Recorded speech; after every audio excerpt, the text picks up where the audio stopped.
El 25 de enero de 1959, el Papa Juan XXIII anunció públicamente la convocatoria a un concilio ecuménico que se realizaría en la ciudad-estado del Vaticano, convirtiéndose así en el concilio número 21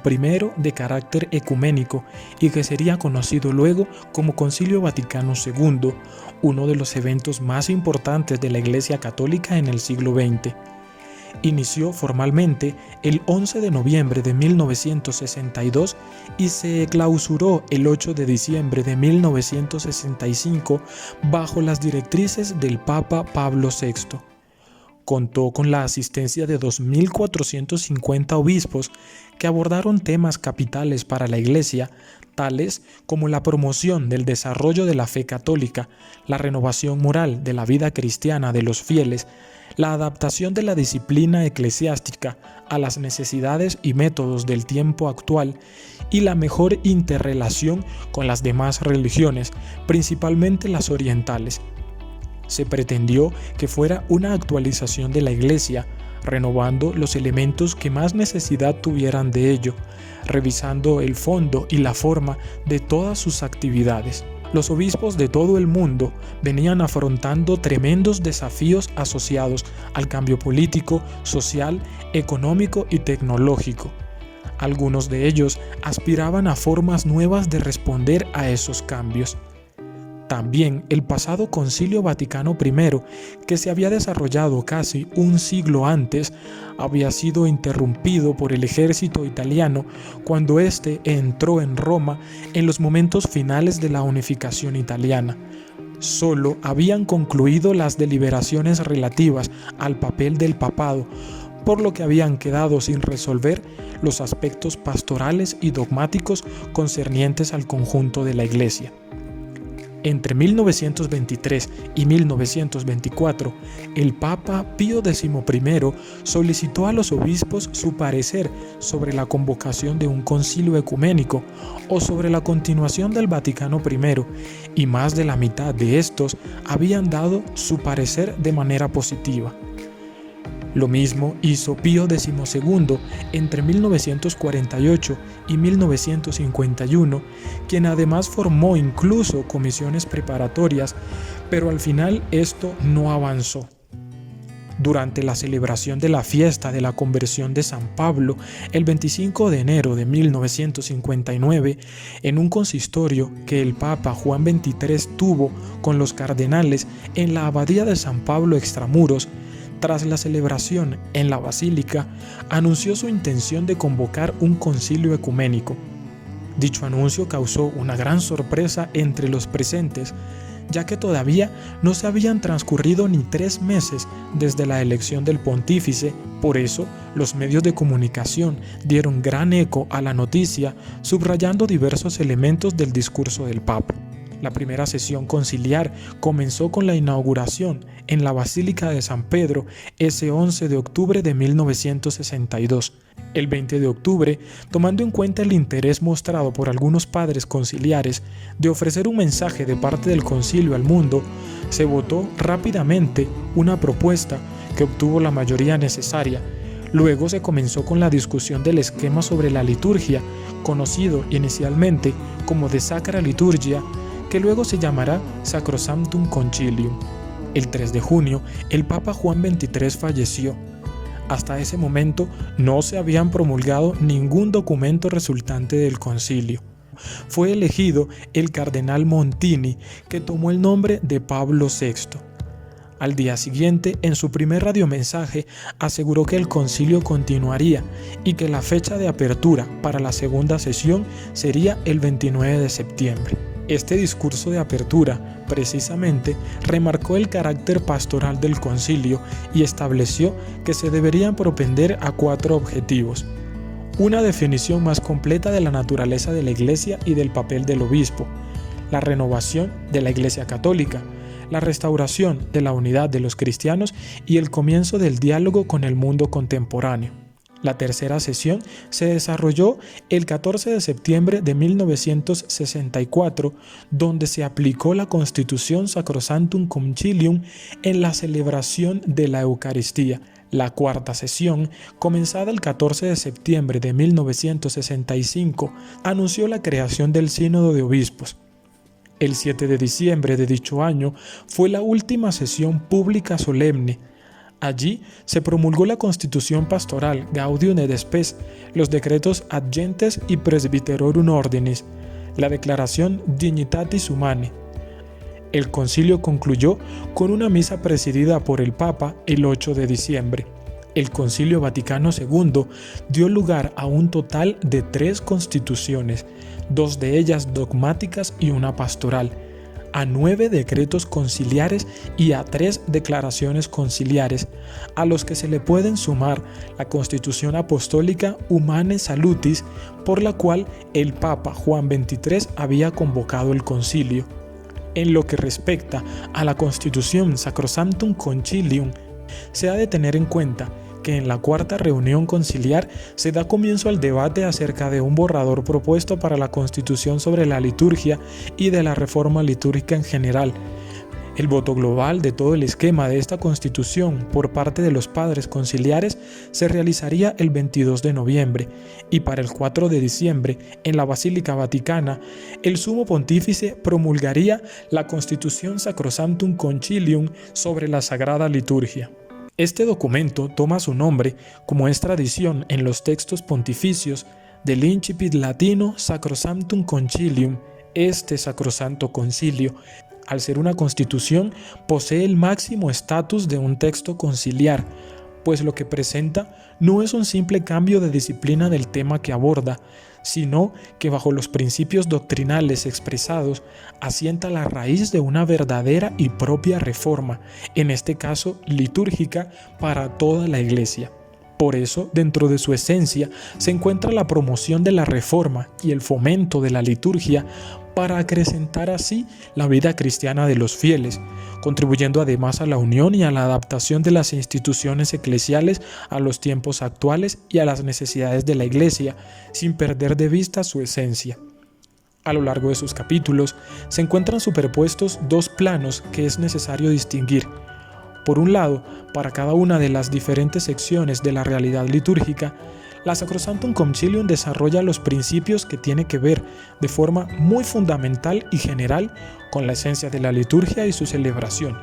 Y por otro, partiendo de estos principios, se dan también instrucciones normativas para la renovación práctica de la liturgia romana. Así pues, esta Constitución tuvo en cuenta que la liturgia es parte del misterio de la Iglesia, así como el escenario perfecto donde se realiza la obra redentora para los hombres, expresada sobre todo en la celebración eucarística. La liturgia tiene muy presente que la Iglesia es humana y divina, presente en el mundo terreno pero peregrina hacia la patria celeste, que posee elementos visibles e invisibles,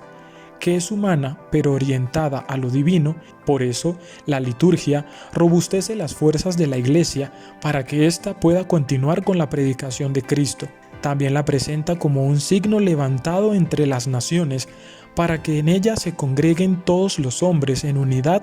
sobre todo quienes están dispersos. De igual forma, la Iglesia reconoce y atribuye igual derecho y honor a todos los ritos litúrgicos legítimamente reconocidos, queriendo conservarlos y fomentarlos por todos los medios. La Constitución Sacrosanctum Concilium está dividida en 7 capítulos, llamados La naturaleza de la Sagrada Liturgia y su importancia en la vida de la Iglesia, sobre el sacrosanto misterio de la Eucaristía, el sacramentos y los sacramentales, el oficio divino, el año litúrgico, la música sagrada y el arte y los objetos sagrados. Dentro de la comprensión de la liturgia, la Constitución, en el numeral 5, se aborda la obra de la salvación que se realiza en Cristo, quien es enviado por el Padre para ser mediador entre Él y los hombres,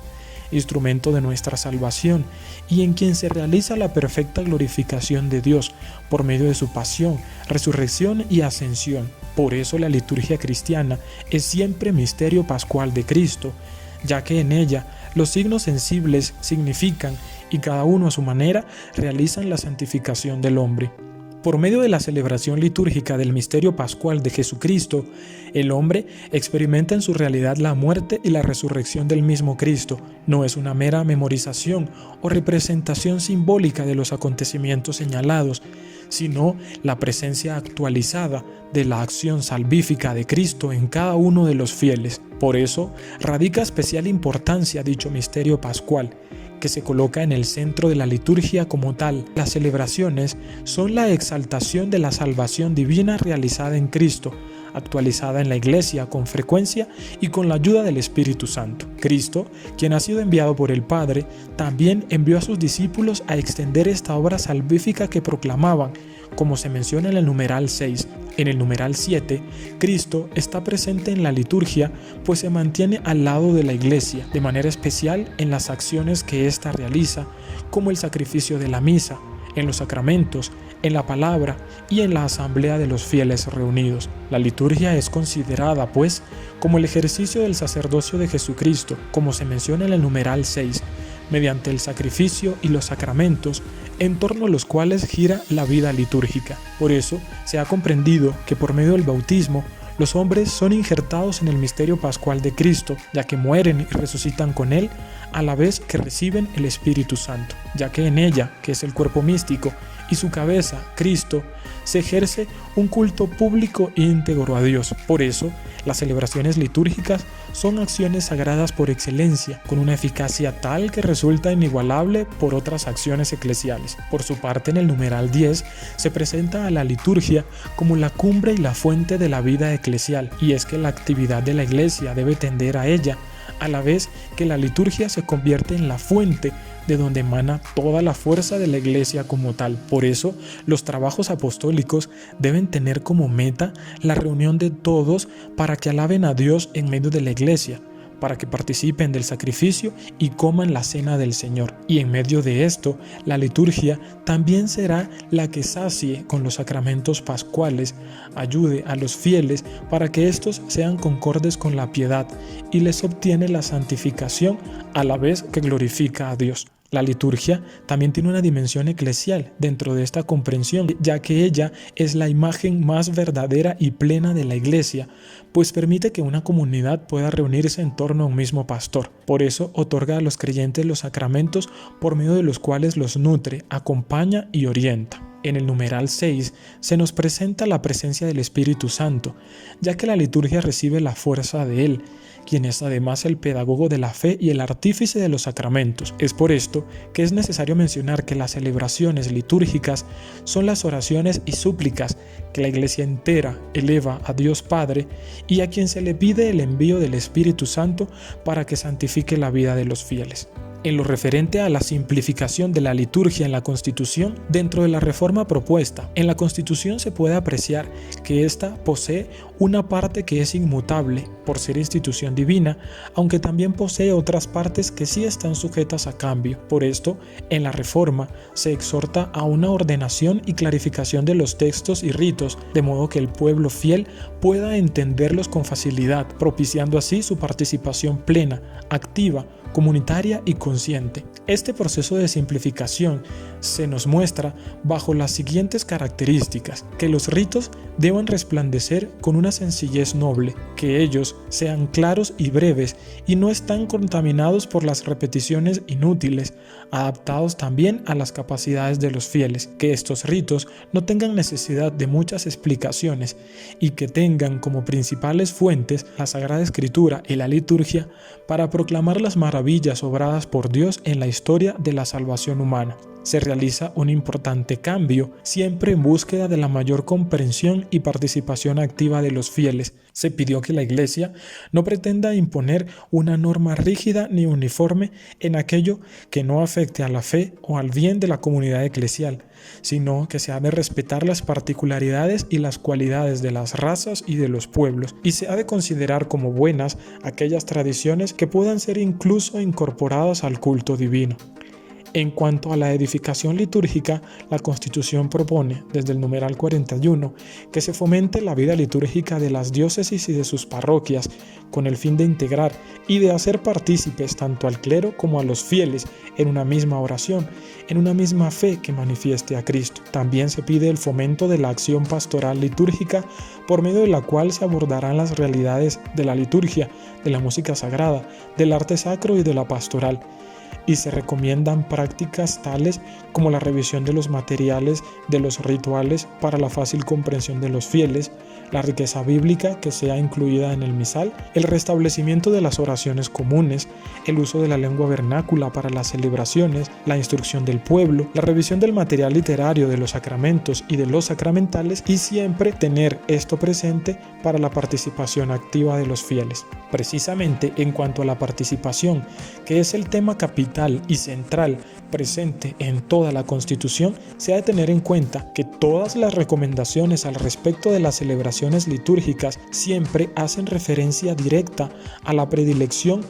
a aquellas celebraciones que se incluyan en donde la participación ha de ser precisamente con los fieles, con los miembros del cuerpo místico de Cristo. Por eso, la participación de dichos miembros ha de ser consciente, devota, activa, siempre en comunión con los pastores y de estos con sus obispos. Participar, pues, de la liturgia es entrar en comunión con los misterios de Cristo, es manifestarlos primordialmente desde la Iglesia, la cual, por medio de las celebraciones litúrgicas, actualiza el misterio pascual de Cristo. La Constitución Sacrosanctum Concilium busca que los fieles participen de manera consciente. Por eso, hace un llamado a los pastores para que con empeño y entrega hagan que su grey participe en la vida litúrgica de la Iglesia. Hace un llamado a la necesidad de la promoción de la educación litúrgica y de la participación activa a la que tienen derecho los fieles por ser bautizados. También pide revisar textos y ritos para que sean clarificados y simplificados con tal de que el pueblo los comprenda. Y finalmente, el fomento a las aclamaciones del pueblo en las celebraciones litúrgicas,